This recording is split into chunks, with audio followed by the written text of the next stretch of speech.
But that it is a new season, you know. Yes, yes. And with the new season, Zach, you know what comes with it? What comes with it, Dad? Tell me. With a new season, we get new players. We get more new players introduced to our game, True. showing up to our locals, hearing about what the Pokemon trading card game has to offer after they've been playing Pocket for months, and now they're hearing about locals coming back and what that means. For sure. So what I want to spend a little bit of time on, probably just like for the next 5 or so minutes, and you're gonna get involved with this too, is talking about what are the next best steps for a new player, and where do we start? And Zach, I think the best place to start is to understand how the Pokemon architect or hierarchy works in terms of tournaments. Mm-hmm. So you have things like your local level tournaments, which are going to be run by your local game store and your LGS. Your LGS will offer once a month a step up from your regular league night, and that will be your league challenge, meaning that you have to provide a deck list. You have to write out the set numbers and everything on your Pokemon cards. So go prepared for challenges to write out your set list, or you can use one of the resources like Arcanine Labs to. I was gonna ask, is there a website I can go to where I could input this information, maybe print it out ahead of time, so I'm not worrying about having to get to my tournaments early to make sure I have time to write out my list? Yeah, no, that would be ark9.dg and Limitless. I believe it's just limitless.com. LimitlessTCG.com. Yeah, they have a deck builder. Yep. But I have always been a fan of Arcanine. It's really nice. It's really easy. Because also you type in the name of the card, and it shows you the arts of the card. So if you're not sure 100% which one, you can just match it up. And it makes it super just easy. by the. And you can also save them. So if you play the same list or one card different or something like that, you can just swap the cards out and reprint the same list. Which is going to lead right into my next point, is that you'll also need those deck lists for your next two levels up. Your first one is going to be your next slip up from a challenge is going to be a League Cup. Your LGS will run one a quarter. So they're kind of infrequent, and they're you'll find around the same times every year for the same stores. Everyone likes to coordinate for the most part so that everybody doesn't have to go to the same cup in the same day or have to determine whether they're going to go to one cup or another in the same day. On top of that, that's Zach's favorite thing to do. He goes to cups all the time, even when he doesn't need to. I do love going to loves cups. Punting points away at the end of the season from players who are probably trying to go for Worlds invites. It's fine. Honestly though, I just really enjoy cups because I feel challenges for the most part, especially if you're someone who is very competitive like myself, once you are out of once you get one loss, you're kind of hoping you can bubble into the top 4. Whereas a cup, you can usually get 1, maybe even 2 and bubble in. And I think that's just it offers you hitting a bad matchup, hitting just, deck didn't want to work that game. I started with 6 energies and a Fez, what am I supposed to do with that kind of thing? Yeah, which sort of also leads me to my next point, which is why go to cups and challenges, and also the next layers up regionals and internationals. Why go to all these events, right? And it's to earn things like Zach said, championship points, which at the end of a year, depending on how many you have, can get you in the top 135 of all the North American players and get you an invite to the World Championships. So that's beside the point. So we have challenges, we have cups, which for the record I attended 28 last season. Counted that up. Really, I need to go outside and touch grass first off. That's what's above that, right? So the cup level is at once a quarter tournament. I go to at my LGS, or maybe I drive a little bit to a different LGS. What's above that? Yep, the next step up is going to be your regional events. Those happen a lot less infrequently at times and a lot frequently at other times. You'll see these on the event locator on the Pokemon website. So if you go to events.pokemon.com, or you can just type in Pokemon Regionals into their search bar on their website, also pull them up there too. Your regionals are going to be, spread across many different cities in a season. Normally we have about 8 to 12 regionals. Yeah, I think last season we had 13 in North America.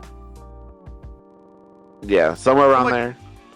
Yeah, so like they're definitely events you have to plan for, right? Like challenges and cups, you can pretty much wake up that day and drive to the store and sign up. Whereas like regionals, they're going to require registering ahead of time. And I'm a huge fan of, if you are going to want to attend those kinds of events, you should use Twitter. And you should follow 2 people if you're a North American player. You should follow RK9 on Twitter. I believe their Twitter username is literally just @RK9. And the other one, it's @RK9 Labs, excuse me.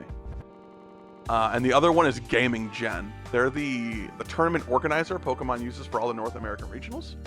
So these regionals have their registration periods usually 2.5-ish months before. And I noticed last season it was always a Wednesday at 7 p.m. local time to the region. So if it's like West Coast regional, it'll be 7 p.m. Pacific time. Whereas if it's like an East Coast regional, 7 p.m. Eastern. But definitely make sure you're following them on Twitter, so that way you don't miss. Because I know like a few people who like don't really use Twitter and like literally just didn't know, and like they missed out on the regional they wanted to go to just because they didn't know it was happening. And they do sell out usually the same day. Yeah, very, very rarely do regionals stay open for more than maybe even a couple hours. At this point. Yeah, like it's definitely something where like you want to be prepared for this. You're like, okay, this Wednesday, 7 p.m. I'm gonna be sitting on my computer at 6:55, and that way when 7 o'clock and 0 seconds hits, I'm gonna hit refresh. I'm gonna get signed in. I'm gonna be signed in already. Be ready to go. Like don't mess around, because you don't want like I took too long to sign into my RK9 profile to be the reason I don't get to go to a regional. And like I absolutely love going to regionals. They are super fun. It's just because you're like around like 4,000 people who like really all just really love Pokemon, and that's just super cool. Yeah, we're all just kind of being a little nerdy together. Yeah, for sure. But then so regionals are that next tier up event, and then there's a layer above that is mostly open to the public, that anybody can register for. There's no thresholds for registering for any of the events we've mentioned thus far. You can just, if you know where to go to sign up at the right time, you can sign up and get in and go. The next step up would be our international events. These happen on 3 different continents. You have North American, Latin American, and European international championships. Asia is its own region. You don't got to worry about that. Basically, if you think of a country that's not in the 3 regions I just mentioned, you can kind of forget about it. But those events are, like I said, there's 1 per quarter essentially. And you got to be careful. If you really want to go, you got to really plan this kind of stuff out, because it's like, Europe, you're saying in London. North America, I think this year we're going to New Orleans again. Correct. And then Latin America is Sao Paulo again. So yeah, that's like the ultimate, like that's the biggest tier you can just not have like an invitation for, so to speak. Those also give you the most championship points of anything. Yeah. So go with those if you so choose to play in the next tier up from that. Yeah, and I think it is worth noting that these are pretty significant jumps. Like when we talk like your challenges and your cups, that's anywhere from like 10 to maybe 40 people. Whereas like your regionals and your international championships, like we go from a couple dozen to like a couple thousand, right? So it is a very significant jump. I think of like the 5 regionals I went to last year, I think the smallest one had 1,800 people.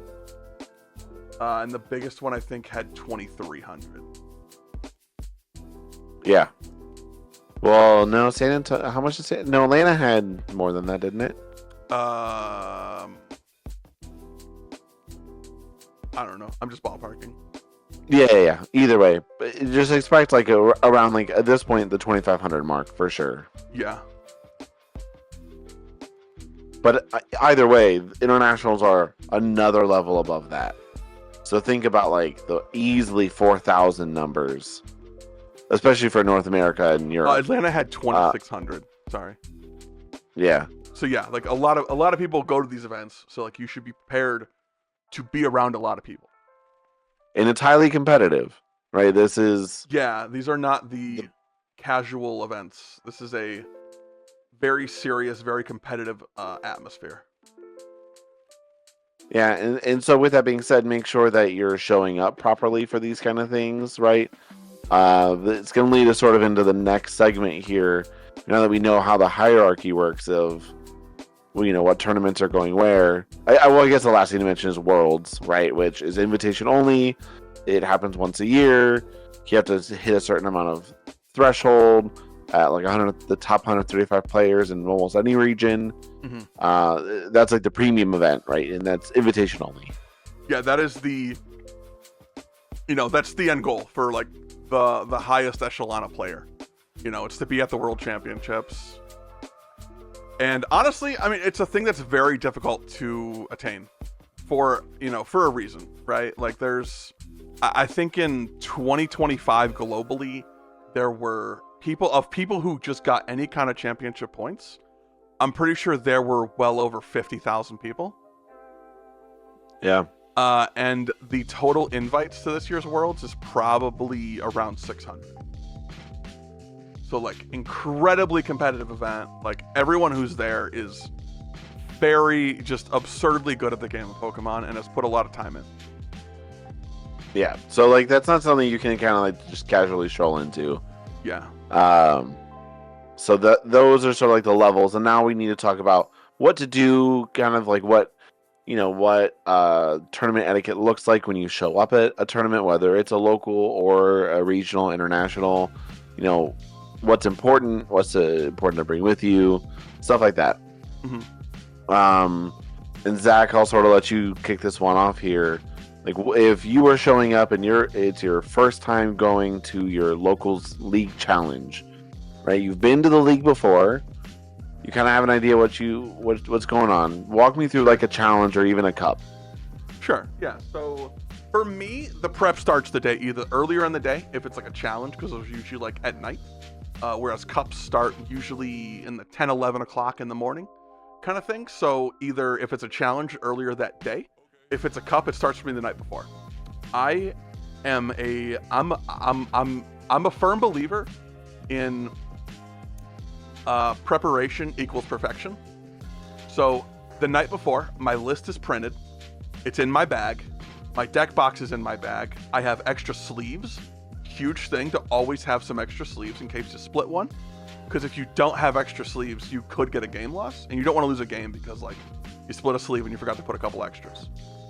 Because most deck boxes, most packs of sleeves, they don't come in 60 cards. I don't know of any that come in 60 cards. So there's always extra sleeves.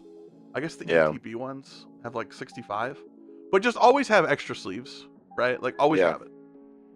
And I usually will usually bring an extra box of sleeves just in case a judge is like, hey, you need to re-sleeve.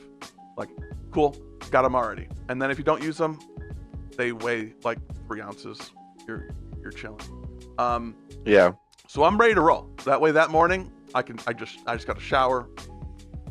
Definitely shower. Please shower.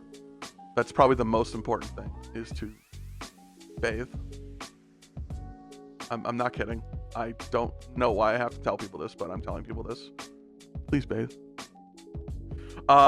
Soap, yeah. Put it all over you, man. Let it sink in. Let the bad plays wash off you, And I would always prepare to arrive at least 15 minutes early. Just in case you hit traffic, anything happens, because these events do not wait. Right? Like, because you got to think about it like this too. Like, there are at least 15 people who are waiting for this thing to start. So like, if we're having to wait 10 minutes for somebody who's showing up late, people are not going to be happy with you, and you don't want people mad at you before the day starts, kind of thing. I'm a firm believer in that. I personally, it is such a pet peeve of mine for people who show up at like, tournament starts at like noon and you're there at 11:59. You're like, oh, I got to write my list really quick. And I'm just like, you could have brought this with you and like just been ready to roll. But on top of those things, I think it is really important. Also, have a playmat. I hate playing on like a plain table. And playmats are just, they're also like a really fun way to like show your own creativity. Like if you're a Pokemon, if you go to tournaments like regionals and stuff, that you actually get a playmat. They give you a playmat for just playing. It's like part of your entry. If you win a league cup, I don't have one on me or I'd show it off. It's actually a playmat that says champion on the bottom in like gold letters. They're really cool. They're really nice. I'm gonna get actually, I have one right here. There it is. There's the mat. Yeah. There we go. Featuring the greatest Pokemon of all time, Raging Bolt, of course. Yeah. So like, always have your playmat. Have your dice. I use a deck box, which it has 2 compartments. The bottom one holds your deck. Top one holds the dice. Super nice. Super efficient. I love not having to bring a lot of stuff. Yeah, just like that. Perfect. He's gonna open it up for us. We see the deck right there in the top, and dice easily accessible, ready to go. Pulls it right out, and that is ready to call heads or tails for the first turn of the game. Deck box.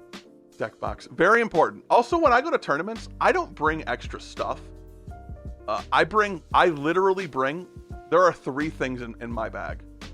There is a deck in a deck box, there is a playmat, and there is a sheet. And I guess there's extra sleeves, so I guess 4 things. Like I bring as little as humanly possible. Yeah, you don't need that much. Yeah, if you want to bring your binder, you want to trade with people, cool. But a lot of people at tournaments aren't really in a trading mood. They're just like, people are very focused. They're very, I'm here to win this thing. I'm here trying to win. So I'm not going to be spending a lot of time thinking about like, I wonder if someone's going to Zoroark trade. And the other things that we needed to go into is what to do during the tournament. Like, like aside from just knowing the rules of the game, sure, right? That's essential, right? I would say, but I'll start this off. My thing is, show up understanding and knowing how to shuffle. Put cards in your hand and like pretend to shuffle them, right? I shuffle all the time. Like, even while I've been sitting here on the mic, I've just been sitting here like mash shuffling. Yeah, just giving myself something to do. Practice shuffling, mash shuffling, riffle shuffling. Try not to like, what's that? Counting your cards. Yeah, please do pile not shuffling shuffle unless it's the end of a round. Just make sure you got it. It's really annoying for your opponent, and a lot of people will think you're slow playing intentionally, which is not good. You don't want your opponent to be mad at you for no reason. It's also the if you want to go further into this, randomize your cards, right? So like that's like the probability of this is when you pile shuffle, that will take you about a minute, right? That randomizes your deck once. Hey Thad, can you on camera mash shuffle twice for me? Mash shuffle twice? Yeah, just yeah. Okay, so that's 1, 2. Okay, so about 2.5 seconds, you mashed twice. So you randomized more in those 2.5 seconds than my pile shuffle did. That took 60 times longer. I mean, this side goes a lot faster. The other side, I'm dogging a little bit. Sure. So. Yeah, for sure. Yeah. Absolutely. And one thing I did when I first started playing, to like teach myself how to shuffle, just have your deck with you when like you're watching TV, or you're doing something, and like if you're watching TV, when there's a commercial on, just shuffle. Just sit there and shuffle. Instead of going on TikTok, just shuffle your deck.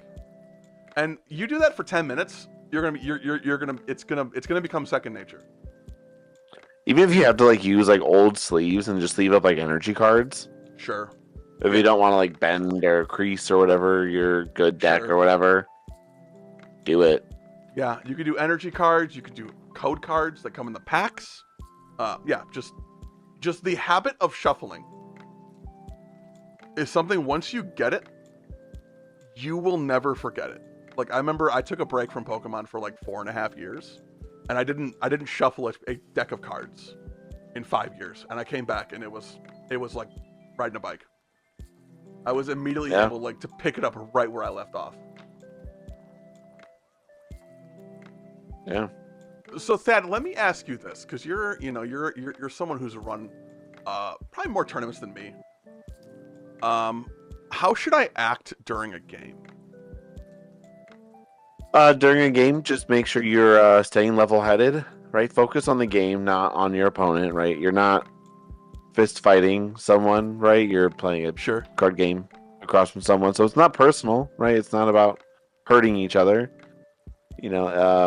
Keep it, cordial. Don't use like abusive any words or language. If somebody asks for, pronouns, just please be kind and, offer up pronouns. And also make sure that your pace of play is on top of it, right? If you're making multiple actions and shuffling between things that you don't need to, like you play nest ball, you shuffle, you're like, I have another nest ball in my hand. I want to go play nest ball. Sure. Right, like let's keep things moving, right? Think through your next action before you finish your first action. Yeah. It's just that one next thing for helping your pace of play. Outside of that, I can't think of anything too crazy. Okay. Yeah, I mean, I think it's really just about like being intentional with my actions, right? Like I'm not just like, and even if you forget, like, oh, I nest balled, oh, I have another nest ball, or I have a buddy poffin, or like, I'm gonna Arvin after I nest balled. Just be like, oh, I'm sorry, I'm going back in. If you tell your opponent like, I'm sorry, I'm going back in, they'll be like, oh, okay, this is not, any kind of intentional thing you're doing. This is just like, you just forgot. It happens to everybody. It happens to all of us. So I think it's just about like having that intention of being like, okay, I'm gonna try and do this the best I can. And like sometimes you won't do well. Like sometimes you will be like, I'm forgetting. I'm going back in. I'm sorry. It happens to all of us. Again. I do it all the time. I think honestly, Thad, I want to ask you this because there is one thing that I think a lot of new players have a really tough time. Kind of like figuring out how to do this and when to do this. So let's say I think my opponent isn't playing at a proper pace of play because I'm a new Pokemon player, but I've read my handbook. I've read the handbook where it says, a player needs to make an action every at least 15 seconds. What should I do if I think they're taking like 20, they're taking 25, They Arvined and we're still, it's been like 30 seconds and we're still looking through the deck on our Arvin search. How would you go about that? I would kindly ask the players, say, hey, do you mind just keeping pace of time or keeping track of time or something to the effect of like, hey, do you mind completing your action? Just something polite. Small. Don't make it a big deal. Yeah, polite. Don't make it a big deal. Okay. Yeah, kind of shrug it off. Yeah. Hey, you okay? Like, do you mind like helping or like completing this action? Sure. And they'll get the point. It's easy. Yeah. Or not to be rude, or hey, I'm not trying to like push you along, but it's been a little bit of time. Sure. If the behavior is persistent after that, even if you notice it like once, I would get a judge involved. Just yell out, "Hey, judge!" Raise your hands. Call over a judge. If they're close enough, you can say, "Hey, judge." Just be polite about it. Yeah, I think you have to. I think also like there is a good way and a bad way to call for a judge. And yes, I'm gonna push my microphone away while I do this because it's gonna be loud. The inappropriate way to do this is to go, judge! That is not the appropriate way to call for a judge. That is how to annoy everyone around you. The appropriate 100%. way is, hey, judge, just, elevate your voice, but we don't have to scream across the convention center. That is so annoying when, like, I'm playing at a regional, and there's, like, at regionals, there are a lot of judges. Like, there's always a judge within earshot. Yeah. And, like, we don't need to scream at the top of our lungs, right? Like, I get it if you wait a minute or two, doing it again, maybe a little louder, cool, that makes sense. But when there's, like, a judge 3 feet away and we shout at the top of our lungs because, like, I want to know the time and round. We just don't need that. We really just don't need that. That's just unnecessary. Yeah.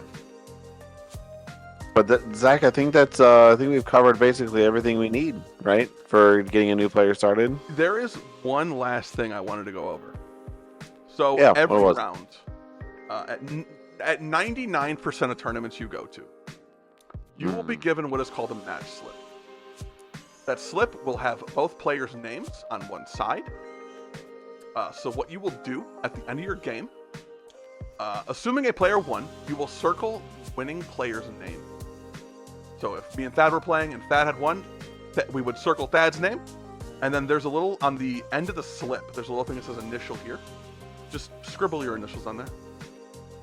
And then the winner should always take up the match slip. Yes. Because that way, it's your win. It's your responsibility to report your match. Whereas if it's a tie on the match slip in the middle, it'll say tie. You would just circle tie, and then both players would initial, and then at that point, it doesn't matter who takes it up because it's a tie. Depends on where you're at in the tournament, but both players going up is sometimes okay. It's fine. Yeah, it also depends like what the tournament is, right? If we're like a league challenge, you don't need to be like hyper focusing. Like, did my match get reported correctly? Yeah. And like usually at regionals, you can like on your phone, you'll just follow Arcane9 because that's how they track all your tournament stuff. And you can usually what I'll do after like 5 minutes after I turn in my match slip, I'll refresh just to make sure, to make sure like something weird didn't happen. I actually think you can report your times now, right? Your ties. I don't know. I don't know if that's confirmed yet or not. It'd be nice. I think they did that at NAIC. Okay. I know you can drop now from your phone, which is really nice. Yes. You don't have to that may be what I'm thinking of. I think you don't have to do the walk of shame anymore, which is nice. Yeah. But yeah, I think that kind of covers everything. Yeah. I mean, I just don't know what else we would even... At least for, like, this is a really good, like, I'm starting to play Pokemon. How do kind of video. Yep. And, like, understanding organized play. Yeah, so 100%.